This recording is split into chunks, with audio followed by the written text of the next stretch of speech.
Meus queridos irmãos, a paz do Senhor Jesus, graças nós damos a Deus por mais esta oportunidade que o Senhor nos concede de estarmos mais uma vez aqui juntos para meditarmos na sua palavra. A mensagem que trazemos nesta oportunidade tem como título Três Grandes Fatos. E são três grandes fatos na esfera espiritual para que todos devemos atentar, né? Então, são fatos que são situações preocupantes que nós devemos atentar. Então, pega a sua Bíblia, abra a sua Bíblia no Salmo 53 e os versículos 2 e 3, que o salmista, ele diz assim: do céu olha Deus para os filhos dos homens, para ver se há quem entenda, se há quem busque a Deus. Todos se extraviaram e juntamente se corromperam. Não há quem faça o bem, não há nenhum sequer.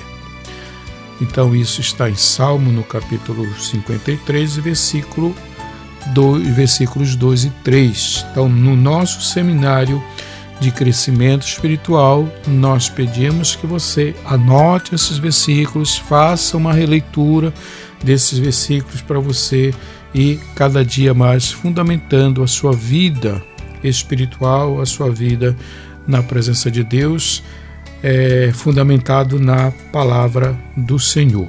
Tá bom, meus queridos? Então, quando nós falamos de três grandes fatos da nossa vida espiritual que devemos todos atentar, eu fico pensando e até impressionado quando eu vejo que nós chegamos ou estamos chegando a 8 bilhões de habitantes, né? Então nós paramos para pensar, nesses 8 bilhões de habitantes, pelo menos 2 bilhões ainda são inconscientes, mas 6 bilhões de habitantes são todos atuantes, transgressores das leis divinas, e a quase totalidade sob o domínio do maligno, segundo a primeira carta de João, no capítulo 5 e o versículo 19. E por divina inspiração, afirmou Paulo, todos pecaram e destituídos estão da glória de Deus. Romanos capítulo 3 e o versículo 23. Então, essa situação nós precisamos encarar com seriedade. Esses fatos que estamos trazendo aqui, esse primeiro aqui, todos somos pecadores, nós precisamos observar com grande responsabilidade da nossa vida para com Deus. A nossa vida espiritual precisa observar esses fatos. E aqui nós trazemos pelo menos 3 grandes fatos que nos preocupa e precisamos estar atento. Então, aí nós paramos para pensar, né? Como você tem se conduzido na vida, meu prezado ouvinte, meu querido irmão, minha querida irmã. Considere refletidamente este terrível libélulo apresentado pelo apóstolo Paulo. Ou não sabeis que os injustos não herdarão o reino de Deus?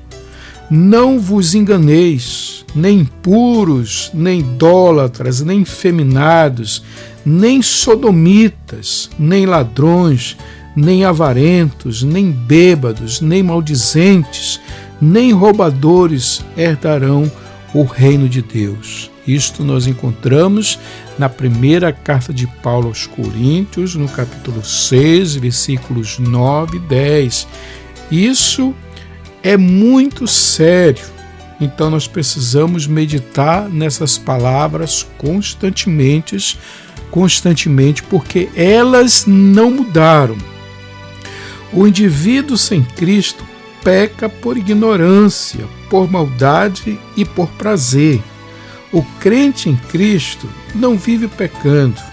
afirmou João o apóstolo: aquele que é nascido de Deus não vive na prática do pecado, pois o que permanece nele é a divina semente. Isso está escrito na primeira carta de João, no capítulo 3 e o versículo 9. Então, são situações sérias que precisamos observar. E o segundo grande fato: Deus justo e santo condena o pecado e pune o pecador. É isso mesmo. Deus justo e santo condena o pecado e pune o pecador. Advertiu o profeta Ezequiel: a alma que pecar, essa morrerá. Anote aí: a alma que pecar, essa morrerá. Ezequiel, capítulo 18 e o versículo 4. Advertiu o apóstolo Paulo: o salário do pecado é a morte. Romanos 6 e versículo 23. No livro de Provérbios, nós lemos o seguinte: o que peca contra mim violenta a sua própria alma. Todos os que me aborrecem amam a morte. Deu para entender? Veja o que Provérbios está dizendo aqui, o que nós encontramos no livro de Provérbios. O que peca contra mim violenta a sua própria alma. Todos os que me aborrecem amam a morte. Provérbios capítulo 8 e o versículo 36. O apóstolo João também declarou: quanto aos covardes, aos incrédulos, aos abomináveis, aos assassinos, aos feiticeiros, aos idólatras e a todos os mentirosos, a parte que lhes cabe será no lago que arde com fogo e enxofre, a saber, a segunda morte. Apocalipse, capítulo 21 e o versículo 8. Então veja bem, a lei da sementeira e colheita é inexorável, não se abala, é inflexível. Precisamos, mais uma vez eu digo, precisamos atentar para as palavras do apóstolo João, quando diz que quanto aos covardes, aos incrédulos, aos abomináveis, aos assassinos, aos feiticeiros, aos idólatras e a todos os mentirosos, a parte que lhes cabe será no lago que arde com fogo e enxofre, a saber, a segunda morte. Apocalipse, capítulo 21 e o versículo 8. Então, são coisas sérias que precisamos meditar todos os dias das nossas vidas. Voltando aqui para o terceiro grande fato. Deus, que nos criou à sua imagem e semelhança, ama-nos, por isso enviou ao mundo o seu Filho unigênito, Jesus Cristo, a fim de nos salvar. No Evangelho de João, no capítulo 3, versículo 16, diz o seguinte: porque Deus amou o mundo de tal maneira que deu o seu Filho unigênito para que todo aquele que nele crê não pereça, mas tenha a vida eterna. O objetivo único da vinda de Cristo ao mundo foi salvar os pecadores. Afirmou ele: eu vim para salvar o mundo. João capítulo 12 e o versículo 47.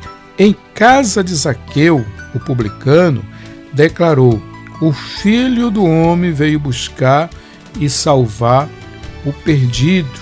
Isso nós encontramos no Evangelho de Lucas, no capítulo 19 e o versículo 10. O apóstolo Pedro, na sua segunda carta, afirma: o Senhor é longânimo para convosco, não querendo que nenhum pereça, senão que todos cheguem ao arrependimento. Segunda carta de Pedro, capítulo 3 e o versículo 9.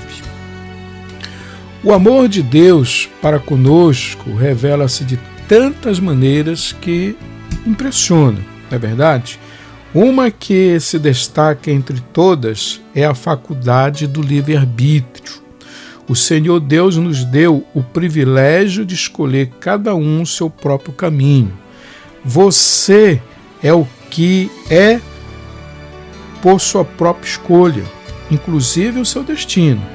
O ir para o céu após esta vida é você quem determina, sim, você mesmo.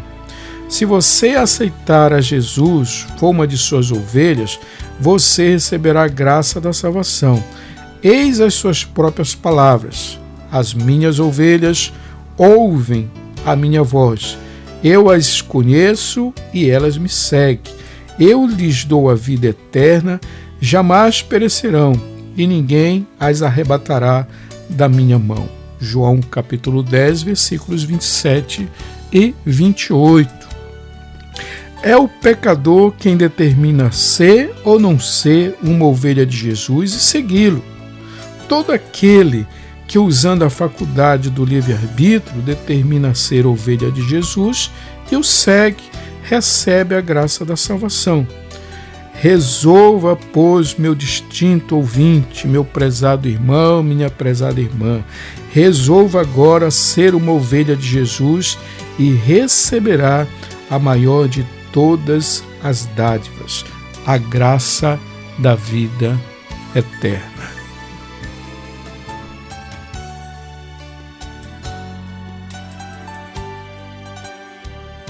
Amém, meus queridos irmãos, esta foi a nossa mensagem desta oportunidade. Agradecemos a cada um de vocês que chegaram até aqui. Só pedimos a vocês que compartilhem o nosso canal, deixe os seus comentários, deixe o seu joinha, o seu gostei, para que nós possamos continuar com esse trabalho, tá bom? Então, sou muito grato a cada um de vocês que estiveram conosco, então esperamos vocês numa próxima oportunidade, se assim Deus nos permitir. Fiquem na paz do Senhor.